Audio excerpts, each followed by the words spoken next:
"Think hard and get up," said the boy to the girl who couldn't move. "And what happens next will give you chills." 7-year-old Emily's world was defined by the 4 wheels of her chair and the cold, unyielding facts of her medical charts. An accident had left her with a severe spinal cord injury, and a procession of specialists had all delivered the same verdict with solemn finality. The damage was irreversible. Her life was now a quiet sequence of carefully managed routines inside a home that had lost its laughter.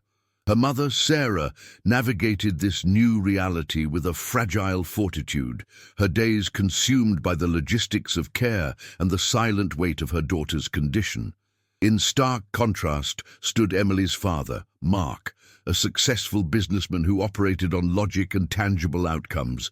He treated his daughter's diagnosis as a concluded fact, a parameter to be accepted rather than challenged, his emotional distance creating another layer of silence in a house already filled. With it, the space was dominated by medical equipment, therapy schedules, and the unspoken acknowledgement of a future that had been drastically rewritten. The shift began not in a sterile clinic or a therapy session, but on a mundane afternoon at a local park. It was there that 5-year-old Alex entered their lives, a small force of nature completely oblivious to the somber cloud that seemed to follow Emily. While other children would stare or keep a cautious distance, Alex walked directly up to her wheelchair, his eyes filled with nothing but simple curiosity. Without any preamble, he uttered the phrase that was both absurd and profound. "Think hard and get up." What could have been a fleeting, strange moment became the start of an unlikely bond. Alex made it his mission. During subsequent visits to the park, he wouldn't try to push her chair or engage in typical games. Instead, he would sit beside her and create worlds with his words, painting vivid pictures of running through fields and climbing trees, always ending with the same earnest instruction for her to imagine it so strongly that her body would have no choice but to listen. At first, Sarah viewed the interactions with a tender, melancholic gratitude. This little boy, in his complete innocence, was giving her daughter moments of genuine happiness, a light that had long been extinguished from Emily's eyes. It was a sweet, harmless friendship, and for that alone, Sarah was thankful. She didn't put any stock in his words, of course, but the effect they had on Emily's spirit was undeniable. Then, something shifted. It began as a flicker, a movement so fleeting Sarah was certain she had imagined it. While sitting with Emily one evening, she saw a faint yet distinct twitch in the toes of her daughter's left foot. She held her breath, watching intently, but the stillness returned. She dismissed it as a random nerve firing, a cruel phantom of a connection that no longer existed. But it happened again a few days later, this time a slight tremor in her calf muscle. These almost imperceptible signs started to accumulate, growing from ghost-like twitches to small but tangible contractions, often occurring in the hours after Emily's time with Alex, when her mind was still full of their shared fantasies. The progress became too consistent for Sarah to ignore. A terrifying, brilliant hope began to take root in her heart, warring directly with years of ingrained medical pessimism. She finally gathered the courage to tell Mark, presenting her observations cautiously, not as a miracle, but as a series of documented, unexplained facts. His reaction was swift and exactly what she had feared. He dismissed her observations as wishful thinking, attributing the movements to common muscle spasms and warning her against the dangers of emotional delusion. To him, Alex's influence wasn't a blessing but a liability, a catalyst for a dangerous fantasy that would only make the inevitable acceptance of reality more painful for them all. The tension in their home, once a silent pressure, became a sharp, open conflict. Mark began to argue that the meetings with Alex should stop, insisting they were distracting from the practical therapies and fostering an illusion that was cruel to Emily. He saw it as his duty to protect his family from the crushing disappointment he was certain would follow. Sarah held her ground, fueled by a mother's intuition that was now stronger than her fear. Of her husband's disapproval, the meetings with Alex continued, becoming the one source of undisputed light in Emily's week. Believing she needed an objective ally, Sarah brought her concerns to Emily's longtime physical therapist. She braced herself for more skepticism, for a kind but firm lecture on false hope. The therapist, a pragmatic woman who had managed Emily's case for years, listened patiently but with a professional reserve. She agreed to monitor Emily more closely for any anomalous activity. It was during a session the following week that everything changed. While guiding Emily through a series of passive stretches, the therapist asked her, almost as an afterthought, to try and push back against her hand, a command Emily had never been able to respond to, and then it happened. A weak, yet undeniable, voluntary contraction in her quadriceps muscle. It wasn't a spasm, it was a response. The therapist froze, her hand still on Emily's leg. She asked her to do it again, and the faint effort repeated. It was impossible according to the detailed MRI reports and expert prognoses in the file. Yet it was undeniably real. The therapist's official note on Emily's chart, slight observable voluntary muscle contraction in lower extremities, was a small sentence that carried immense weight. It sent a ripple of quiet astonishment through the rehabilitation clinic. Emily's case was well known, a textbook example of permanent paralysis used for training new staff. Now, she was an anomaly. The clinic, driven by data and evidence, began to document the changes with a new intensity.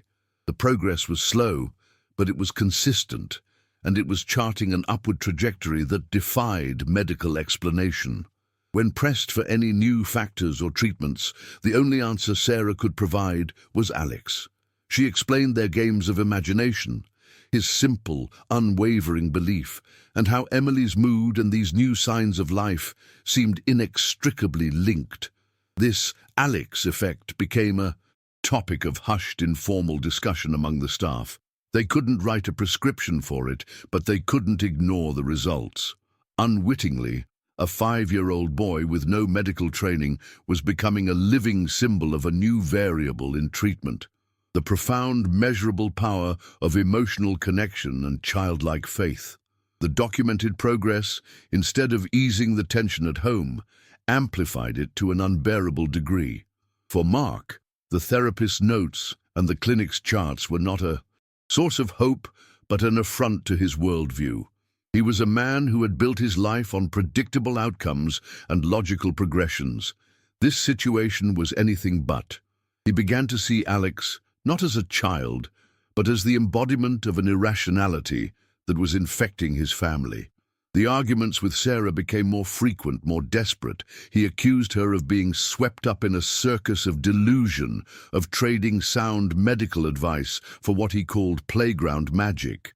He felt his control slipping away, not just over the family's narrative, but over reality itself. He issued an ultimatum, his voice strained with a mixture of anger and fear. Either they put an end to this charade with the boy and return to a strict, medically guided acceptance of their reality, or he would be forced to leave. The threat hung in the air, heavy and suffocating, turning their home into a battleground between two opposing faiths. Faith in the facts and faith in the impossible. Meanwhile, Alex's grandmother, a gentle woman named Maria, who often watched the children from a nearby bench, began to take notice of the unique bond between them. She saw more than just a childhood friendship.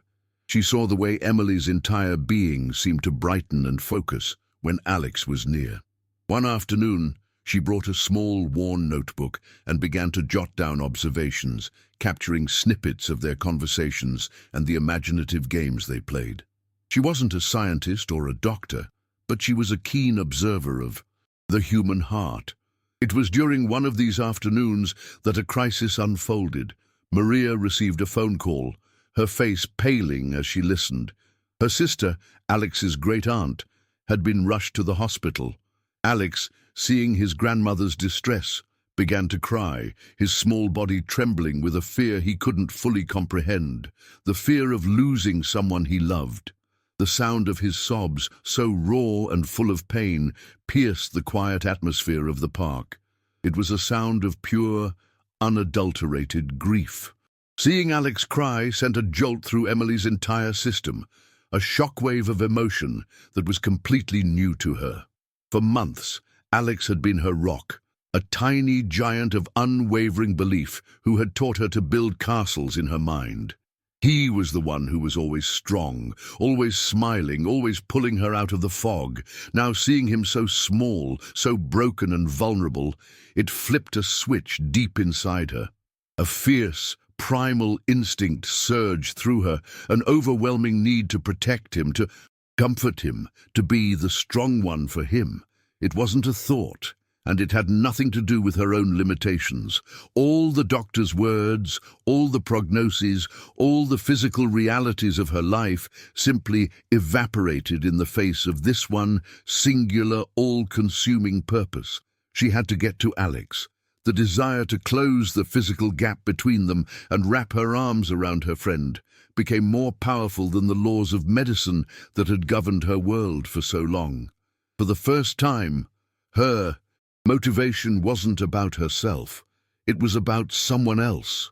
In that moment, her body obeyed the urgent command of her heart. Her hands, white-knuckled, gripped the armrests of her wheelchair. A tremor ran through her arms as she pushed, not with practiced therapy motions, but with a raw, desperate strength drawn from a place of pure empathy.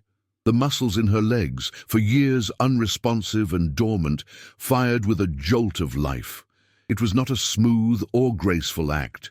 It was a clumsy, violent struggle against gravity and atrophy, but it was happening. She pushed herself upward, her legs shaking uncontrollably beneath her, threatening to give way, but they held. For a few breathtaking seconds, she stood, unsteady and wavering, but standing. Then she took one shaky step, then another, stumbling across the grass toward the sound of Alex's cries. She reached him, collapsing more than standing, and wrapped her arms around his small, sobbing frame. Sarah, who had started walking toward them, froze mid-step, her hand flying to her mouth as a silent, choked gasp escaped her. Maria let her phone slip from her grasp, her own crisis forgotten as she stared, her eyes wide with an awe that bordered on disbelief. The world had just stopped turning. The silent, stunned moment stretched into what felt like an eternity before Sarah's body finally unlocked. She stumbled forward, not to pull Emily up or to check for injuries, but to fall to her knees on the grass beside the two children. Tears streamed down her face, hot and silent, a flood of shock, disbelief, and a joy so profound it was physically painful. She wrapped her own trembling arms around Emily and Alex, enclosing them in a tight huddle. The three of them, a small island of impossible reality in the middle of a public park. The scent of cut grass, the feeling of Emily's shaking back, the sound of Alex's sniffling slowly subsiding. It was all real. This was not a twitch in a therapy room. It was a sequence of purposeful, world-altering steps taken for no other reason than love. After what felt like a lifetime, she reached into her pocket for her phone, her fingers so numb and clumsy she could barely unlock the screen. She had to call Mark. The words he would need to hear did not yet exist, but she knew with absolute certainty that the foundation of their entire world had just cracked wide open. Mark was in his office, immersed in the predictable, orderly world of financial projections and market analysis, AIE, universe governed by numbers and logic. When Sarah's call came through, he answered with an edge of impatience, bracing for another emotional confrontation. But the voice that met him was not the one he expected. It was breathless, fractured, and stripped of all argument. She stood up. Sarah whispered, the words choked with tears. Mark, she walked. She's holding him. Mark's first instinct was a flash of anger, a belief that this was some desperate new level of emotional delusion. He was about to utter a sharp dismissal when he was stopped by the sounds behind her voice, the distinct, stunned murmur of another woman, Maria, and something else, an unassailable ring of pure, unadulterated truth in his wife's tone that he had never heard before.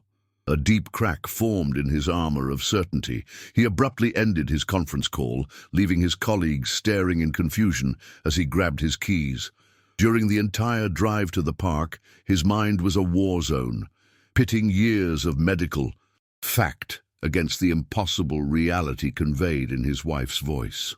By the time Mark screeched to a halt by the park, the scene had drawn a small, quiet crowd of onlookers. He saw them first. Sarah on her knees on the grass, her arms around both children, her face a mess of tears and disbelief, and Emily, not in her chair, but on her feet, clinging to Sarah and the little boy, her legs trembling but holding her weight. The sight was so fundamentally wrong, so contrary to the laws of his universe, that for a moment his brain refused to process it. He walked toward them in a daze, the world tilting under his feet. "What happened?" he managed, his voice barely a whisper.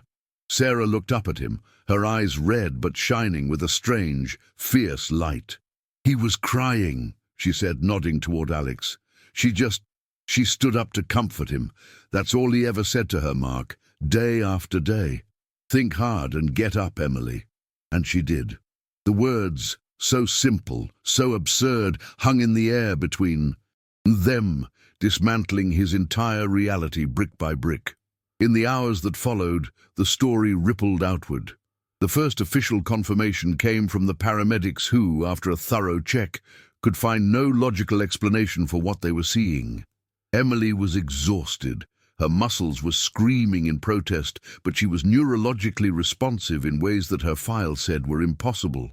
The news reached the rehabilitation clinic, where doctors and therapists gathered around the updated digital chart, staring at the notes in stunned silence. The spontaneous voluntary movement was one thing. Standing and walking even a few clumsy steps was something else entirely. It was a leap that didn't just bend the rules of medical science, it shattered them. The event forced them to look beyond their conventional understanding and acknowledge a variable they couldn't quantify: the undeniable, transformative connection between a small, determined boy and a girl who had been taught to believe in him more than in her own limitations. The Alex effect was no longer a curious footnote. It was the headline. The car ride home from the park was surreal. The heavy, oppressive silence that had suffocated their family for years was gone, replaced by a new, fragile quiet filled with unspoken awe. Mark drove, his knuckles white on the steering wheel, his mind struggling to reboot a lifetime of beliefs. Every few seconds, his eyes would flick to the rearview mirror, finding Emily, who was leaning her head against the window, exhausted, but with a profound and peaceful alertness. The image of her standing on the grass, of her taking those impossible steps, played on a loop in his head, systematically dismantling his rigid adherence to facts. He saw with blinding clarity that he had been wrong. Not just wrong about Emily's potential, but wrong about the very nature of the world. He had championed logic over love, certainty over hope, and had almost fractured his family in the name of a reality that had just been proven false. In a gesture that felt foreign and monumental, he reached back without looking, his hand finding Emily's, and gave it a gentle squeeze. It was an apology, a promise, and a surrender, all in one. The days that followed were a whirlwind. The story of what happened at the park spread like wildfire, first through the hospital community, then beyond. News of the miracle girl began to attract low-level media attention, which Sarah and Mark diligently shielded Emily from. The rehabilitation clinic scheduled a comprehensive new assessment, with the hospital's chief of neurology requesting to be present. For the family, however, the outside noise was secondary to the new reality within their home. The impossible spark had been lit, but now the real work began. Emily's therapist, her own professional skepticism replaced by a vibrant curiosity, designed a completely new regimen, one that now officially listed emotional and motivational state as a critical factor. Mark, transformed, cleared his work schedule. He was present for every single appointment, not as a passive observer, but as an active vocal supporter, learning the exercises, celebrating every microscopic gain, his presence a quiet, constant source of strength for both his wife and daughter. The healing had begun, and it was for all of them. The rehabilitation clinic, in a move that was unprecedented, began to informally incorporate Alex into Emily's therapy. He would come with his grandmother, Maria, and sit in the corner of the sterile, intimidating gym, armed not with medical tools, but with his worn-out toy dinosaurs and a boundless imagination. The therapists quickly noticed a quantifiable difference. On the days Alex was present, Emily's pain tolerance was higher, her sessions lasted longer, and her frustration gave way more easily to renewed determination. While a therapist worked on the mechanics of strengthening a muscle in her leg, Alex would be narrating a story about escaping a volcano, his voice providing a different, more potent kind of fuel. He was the unexplainable, unprescribable element in her recovery, a constant reminder of the why behind all the grueling physical work. Maria, ever the quiet observer, continued to fill her notebook, documenting the strange and beautiful symbiosis between clinical science and the powerful, unpretentious love of a child. She was no longer just watching a friendship. She was chronicling a new kind of healing. For Emily, the journey was far from easy. The miraculous moment in the park was a gateway, but the path it opened was steep and painful. Every day was a battle against muscles that had forgotten how to work, against the frustrating slowness of progress. There were days she would fall, her legs giving out, and the sting of tears would well up in her eyes, a shadow of her old despair. But something fundamental had changed within her. Before, her condition was a wall. Now, it was a mountain to be climbed. In those moments of deepest struggle, when the burn in her legs felt unbearable, a voice would echo in her mind, clear as the day he first said it. "Think hard and get up, Emily." It wasn't just a memory of Alex's words. It was now her own internal command, a mantra that transformed her frustration into resolve. She would push herself up, assisted by her therapist or her father, and she would try again, her jaw set with a determination that had been born.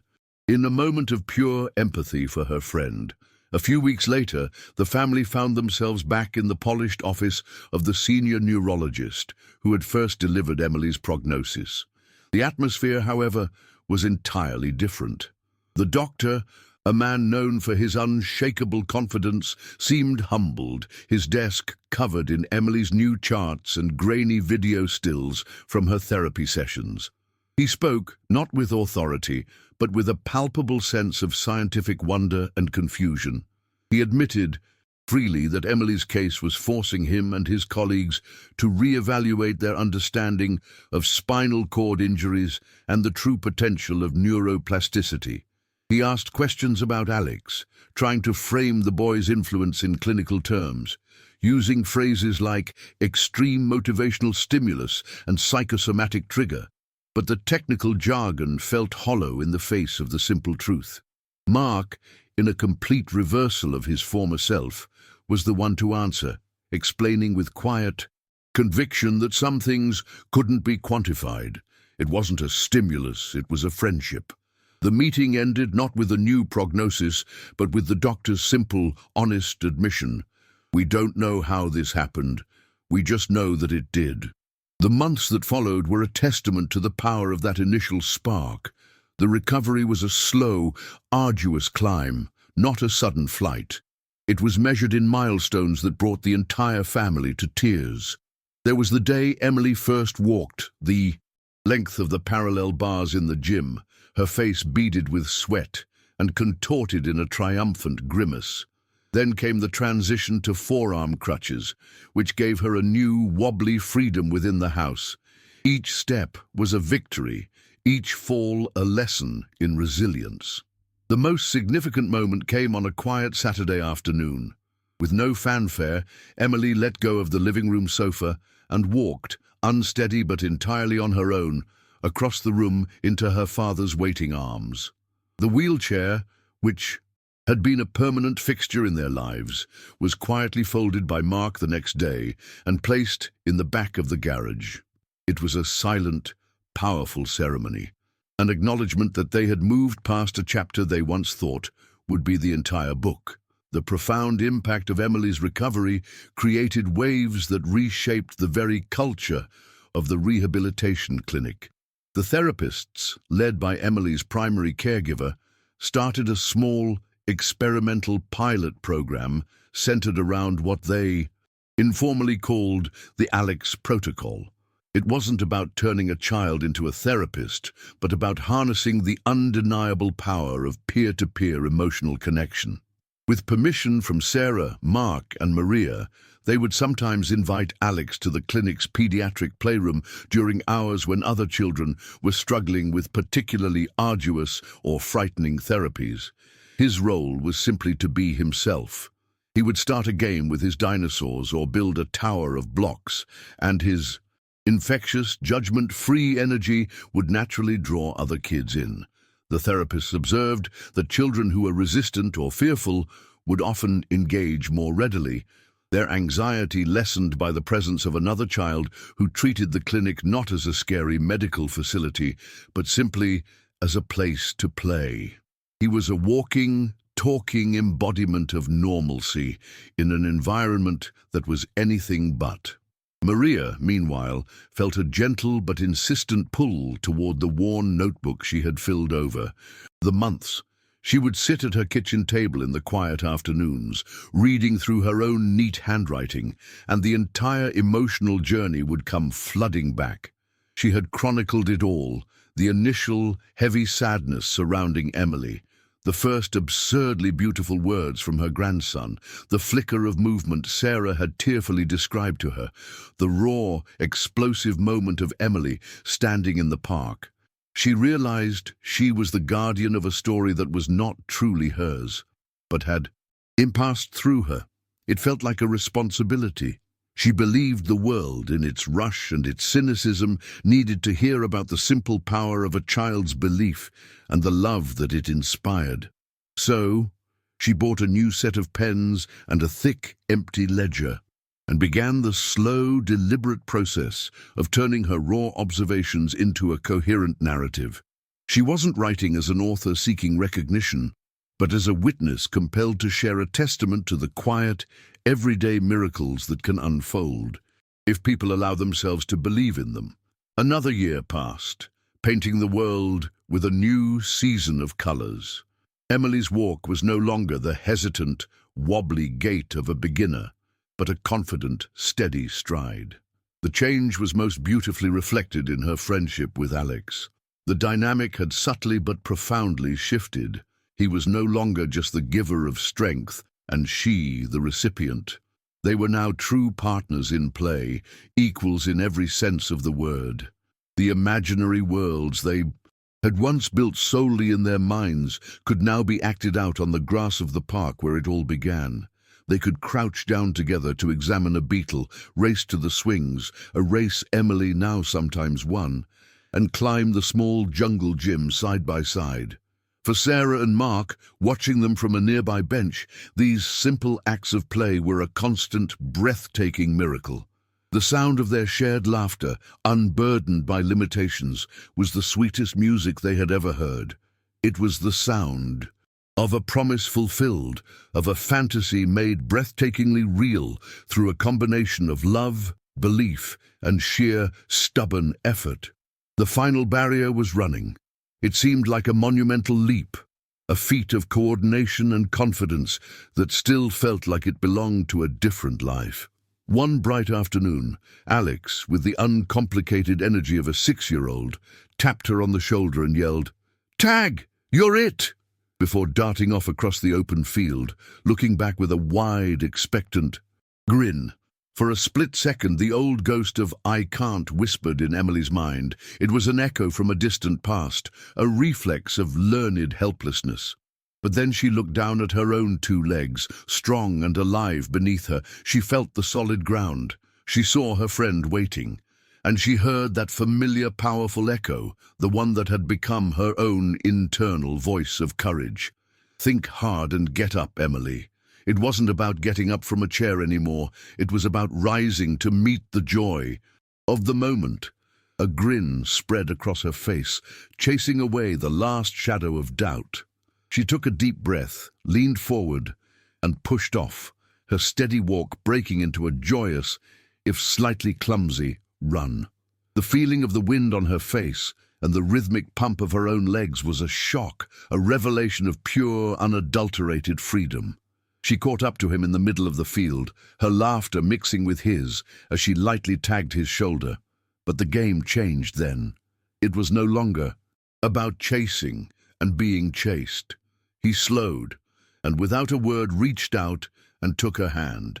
She laced her fingers through his, and together they kept running. They were not running from anything, or even towards any particular destination. They were simply running for the sake of it, for the shared kinetic joy of movement under the vast open sky. For anyone watching, it was just a picture of childhood innocence. Two small figures, hand in hand, their legs carrying them effortlessly across a sun-drenched field.